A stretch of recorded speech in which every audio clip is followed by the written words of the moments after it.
Best friend have never felt the insides of a woman, so I decided to help him out.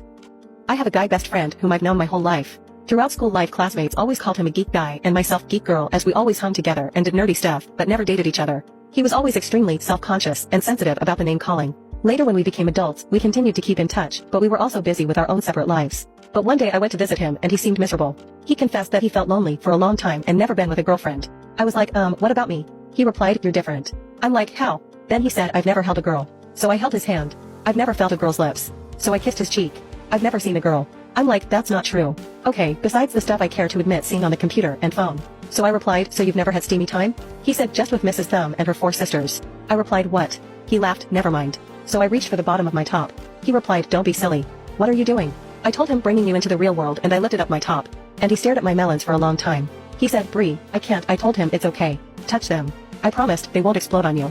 I felt his warm hands on my melons and kept kneading them.